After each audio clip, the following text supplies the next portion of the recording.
সালাউদ্দিন কাদের চৌধুরী বিএনপির একজন জ্যেষ্ঠ নেতা। মুক্তিযুদ্ধ চলাকালে ১৯৭১ সালে সংগঠিত মানবতাবিরোধী অপরাধের অভিযোগে অভিযুক্ত হন ঠিক ৪০ বছর পর। ২০১০ সালে আওয়ামী লীগ সরকার আন্তর্জাতিক অপরাধ ট্রাইব্যুনাল গঠন করে এবং ২০১১ সালে চট্টগ্রামে সংগঠিত হত্যা, গণহত্যা, অগ্নিসংযোগ ও নির্যাতনের অভিযোগে তার বিরুদ্ধে মামলা দায়ের করা হয়।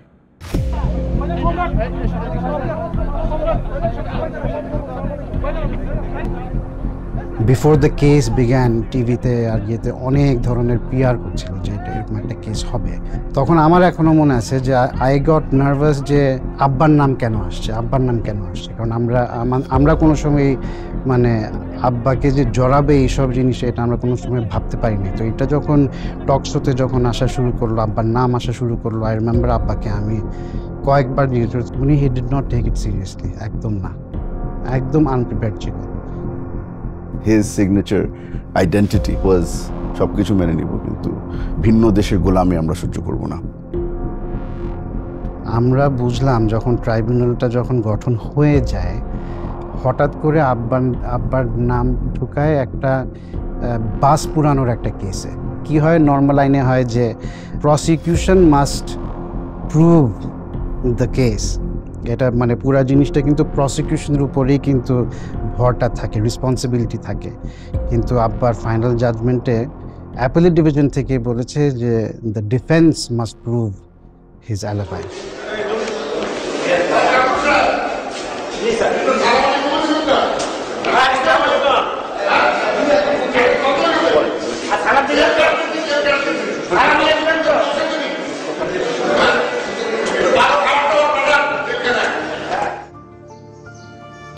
মানে ওই সময় যেহেতু তখন পাকিস্তানের গেমিতে ছিল, পাঞ্জাব ইউনিভার্সিটিতে ছিল, আব্বার যেই ক্লাসমেট ছিল, আমরা ওদের সাথে আগে থেকে যোগাযোগ করে রেখেছিলাম যে আপনাদের কিন্তু আসতে হবে, বিকজ ইউ আর উইটনেসেস, আপনাদের আসতে হবে। ওরা তো সবাই পাকিস্তানি, সো তাদেরকে ভিসা দেয় নাই। আমরা ওখান থেকে যেই সার্টিফিকেট আনালাম, ডিউলি অ্যাটেস্টেড বাই পাঞ্জাব ইউনিভার্সিটির চ্যান্সেলর, রেজিস্ট্রার্স অফিস, এবং আমরা জানতাম যেইভাবে ওনারা যাচ্ছে ওদের থেকে আমরা ভিডিও পর্যন্ত নিয়েছি।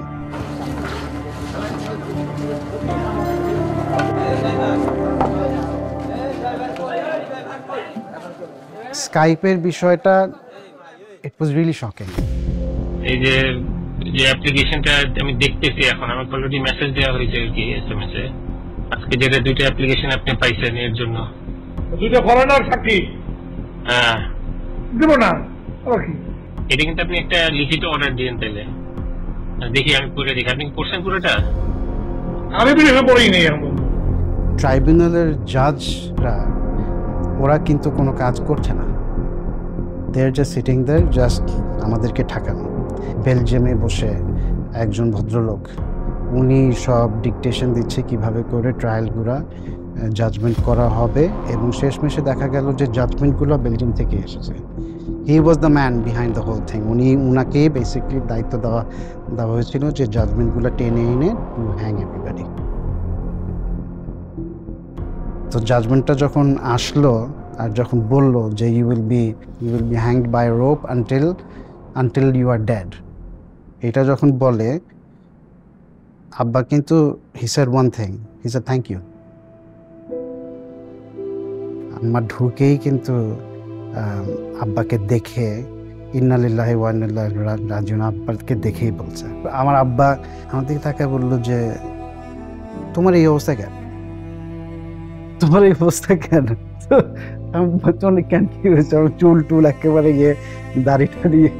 তো আমি বললাম না, শেভ করি নাই। বললো ইংরেজিতে, বলছে যে তুমি বাসায় যাবা, you will shower, you will shave, you will look like a gentleman and you will bury me tomorrow.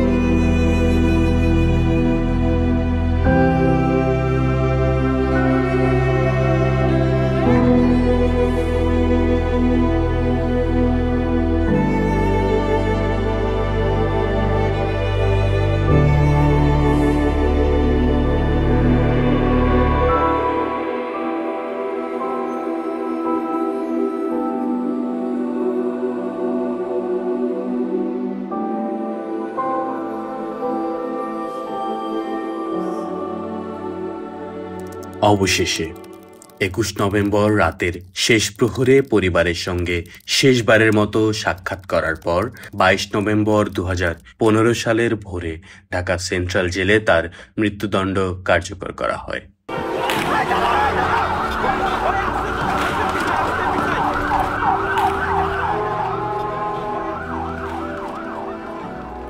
আমরা যে জিনিসটা খুব ভালোভাবে বুঝে ফেলেছি যে সিদ্ধান্ত তো সরাসরি গণভবন থেকেই আসছিল।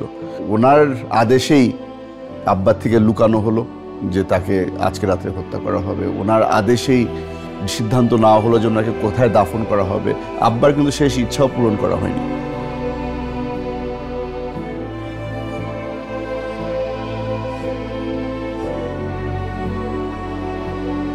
সবকিছুর পরে যখন দেখলো যে এখানে তো সালাউদ্দিন কাদের চৌধুরীকে হত্যা করেও শেষ হচ্ছে না, নেক্সট জেনারেশনকেও ধরতে হবে।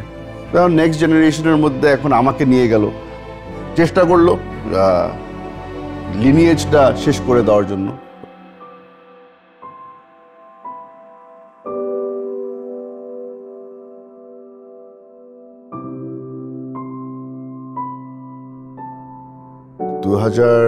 সালে আমি কোর্টে যাচ্ছিলাম, আমি আর আমার আম্মা দুজন একসাথে কোর্টে যাচ্ছিলাম। আমাদের একটা হাজিরা ছিল পলিটিক্যাল মামলার কারণে, রেগুলারলি যেতে হতো। কোর্টে যাওয়ার পথে বংশাল থানার সামনে আমরা ট্রাফিক লাইটে আটকা ছিলাম। তখন হঠাৎ করে আমার গাড়ি ঘেরাও করে ফেললো ৭-৮ জন মিলে, সবাই সিভিল ক্লোথসে ছিল। তবে ওদের স্ট্যান্ডার্ড যেই অস্ত্র ওটাও ছিল, আর কোমরের মধ্যে পিস্তল ছিল। মাইক্রোবাসের মধ্যে ঢুকলাম, গাড়িতে উঠানোর সাথে সাথে হাত ধরে আমাকে হ্যান্ডকাফ পরিয়ে দেওয়া হলো। আরও মনের মধ্যে বিশ্বাস তো বেড়ে গেল যে দিস ইজ ইট, এখন মেরে ফেলবে। টেনে আমাকে একটা রুমে নেওয়া হলো। রুমে নেওয়ার পরে এটা ছিল আমার এন্ট্রেন্স ইনটু আয়নাঘর।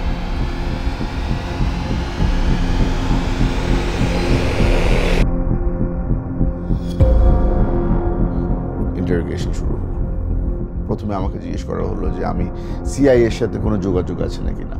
তারপরে জিজ্ঞেস করলো আমার রয়ের সাথে কোনো যোগাযোগ আছে নাকি না। তারপর আইএসআই, মানে এমন কোনো গোয়েন্দা সংস্থা বাকি ছিল না যাদের কথা আমাকে বলা হয়নি। তো আমিও, প্রশ্নগুলি ট্যারা ছিল, তো আমিও জবাব ট্যারা দেওয়া শুরু করলাম যে আপনারা আগে মাইন্ড সেট করে নেন যে আপনারা কি সিআই এর ব্যাপারে জানতে চান, না রয়ের ব্যাপারে জানতে চান, না আইএসআই। অবভিয়াসলি ওরা ওই মুডে ছিল না যে আমি তর্ক করবো আর তারা ওটা নিবে। মারধর শুরু হয়ে গেল,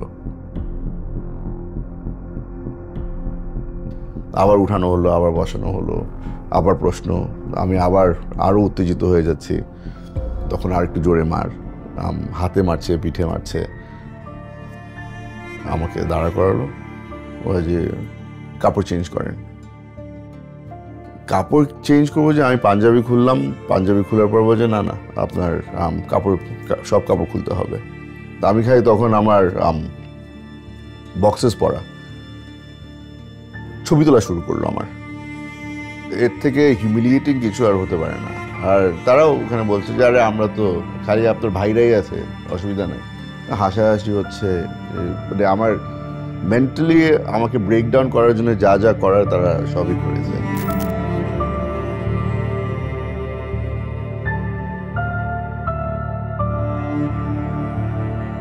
আমার সবচেয়ে কষ্টের সময় আয়নাঘরে আমি আব্বার সাথে কথা বলতাম, ভিভিডলি আব্বার সাথে কথা বলতাম, নর্মাল কনভারসেশন। একদম হয়তো রিডিকুলাস মনে হবে, বাট আমার জন্য আমি আব্বাকে দেখতে পাচ্ছি, মনে হচ্ছে আমার পাশে বসা আছে।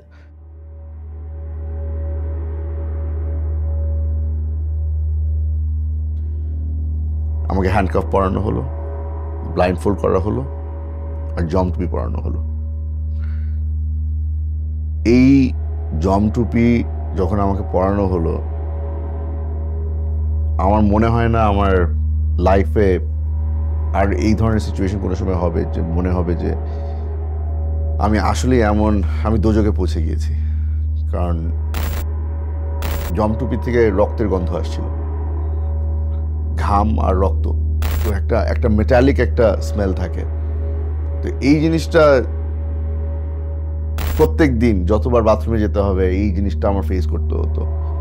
যতবার আমাকে ইন্টারোগেশন নিয়ে যাওয়া হচ্ছিল বলে তো আর নিয়ে যায় না। আর জমটুপির আপনার মাথার মধ্যে খালি একটা জিনিসই থাকে যে জমটুপির সাথে আপনি কানেক্ট করবেন ড্যাড।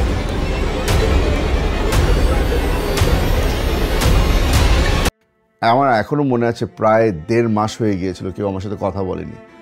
তখন মাথায় তো একদম মনে হতো যে আমি কি কিছু বলে ফেললাম, আমি কিছু করে ফেললাম যেটার জন্য আমাকে এখন শাস্তি দেওয়া হচ্ছে। আসলে শাস্তিটা ছিল টর্চার, এটা ছিল রেস্ট। আমার জন্য ওটা উল্টা হয়ে গিয়েছিল। আমার মনে করতাম যে টর্চার করলে মনে হয় আচ্ছা ঠিক আছে, কোনো না কোনো ধরনের মানে মানুষের সাথে একটা ইন্টারাকশন তো হচ্ছে, ওই ইন্টারাকশনের অপেক্ষায় থাকতাম। আমার পায়ে আমার আব্বার কাবলি জুতা ছিল। এই যে লাইট বাল্ব যেটা অন থাকতো 2 দিন 3 দিন হয়ে গেছে এই লাইট অফ হয় না, আমি এই জুতা দিয়ে ওই লাইটটা ভাঙতাম, অন্ধকার হয়ে যেত। ওই অন্ধকারের মধ্যে কিছু ঘুমাতে পারতাম। চোখ খুলে দেখতাম যে বাতি আবার চলে আসছে। একদিন লাইট ভেঙে অন্ধকারে ঘুমিয়েছিলাম, চোখ খুলে দেখে যে ওই জুতা আর নাই। আমার থেকে ওই জুতা নিয়ে গেল, আমাকে রাবারের চপ্পল দেওয়া হলো। বাইরের দুনিয়ার সাথে আমার অথবা আমার পরিবারের সাথে যে কানেকশন ওই জুতাই ছিল। মন পুরোপুরি ভেঙে গেল যে পরিবারের সাথে আর কোনো কানেকশন নাই আমার জন্য এই লাইব্রেরি এখন আমার ফ্যামিলির জন্য সবচেয়ে ইমোশনাল রুম। আমরা যখন আব্বার সাথে কারাগারে দেখা করতে যেতাম, বেশি কিছু চেত না, খানা দানা ক্ষেত্রে এসব কিছু চেত না, বলতো যে বই এনে দেবা। আয়না ঘরে গিয়ে বুঝতে পেরেছি যে আসলে বইয়ের ভ্যালিউ কি।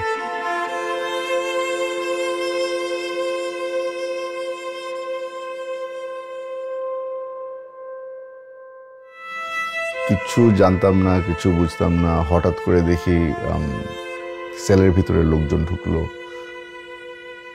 ঢুকে চোখ বাঁধলো। আবার 3 বার ব্লাইন্ড ফোল্ড করা হলো, জমটুপি পরানো হলো, হ্যান্ডকাফ পরানো হলো।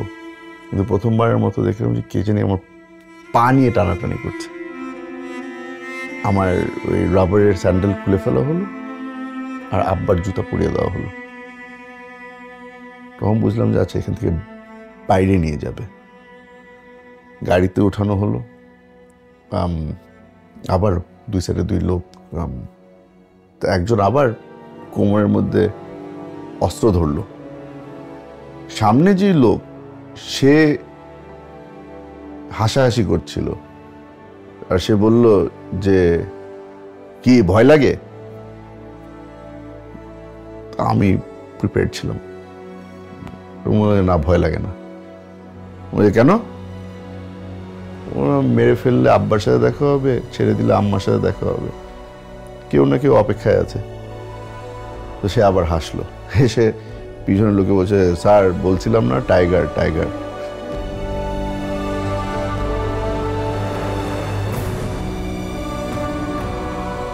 আমাকে জিজ্ঞেস করা হলো যে আপনাকে যদি আমরা ছেড়ে দিই তাহলে আপনি কি করবেন? ও যে পরিবারের সাথে থাকবো। রাজনীতি করবেন? রাজনীতি তো ফেরত চলে যাব। না, রাজনীতি করতে পারবেন না, আপনি বিদেশ চলে যাবেন।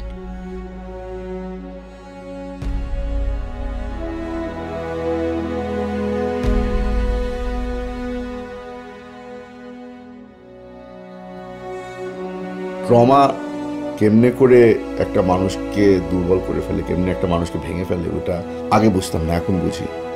মানুষ শুনলে মনে হবে যে আসলে পাগল হয়ে গেছি। গোসল করা আমার জন্য একটা বড় ট্রমাটিক জিনিস, কারণ ওই সেন্সেশন যে মাথার উপরে টপ টপ পানি পড়ছে, ওই জিনিসটা ফিল করলেই মনে হয় যে আমি আবার ফেরত আয়না করে চলে গিয়েছি।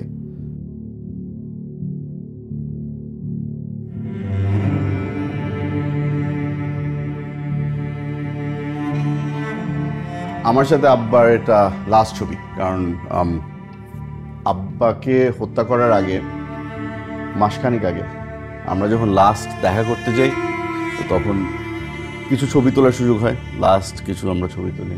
আমার আর আব্বার লাস্ট এটাই ছবি। আমার আব্বার অত বেশি ছবি নাই।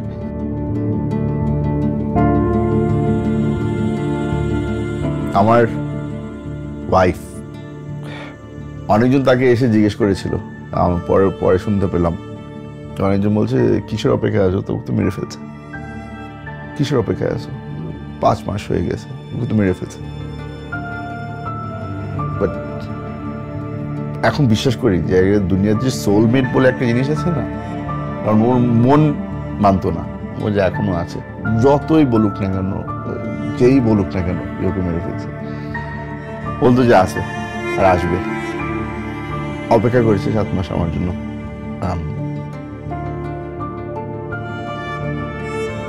সিকিউরিটির জন্য ওই আমার ওই একটা কুকুর, ও না থাকলে হয়তো আমি পাগল হয়ে যেতাম। যখন প্রথমবার বাসায় ঢুকি, তখন ওই কুকুর আমার ওয়াইফের সাথে থাকতো, ও দেখে আমাকে চিনেনি। 10 মিনিট পরে পাগলের মতো গোল গোল ঘুরছে, আমি ওকে আর ছাড়ি না।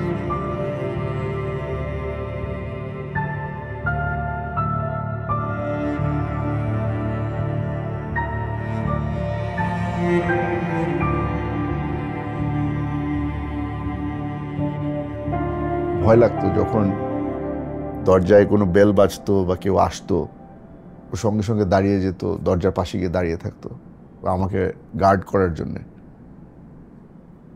আমার মানুষের উপর থেকে পুরোপুরি বিশ্বাস চলে গিয়েছিল যে এই পশু পাখিরাই ভালো, মানে ভালোবাসলে একদম মন থেকে ভালোবাসে, আর যদি পছন্দ না করে তো আগে থেকে বলে দেয় যে পছন্দ করি না।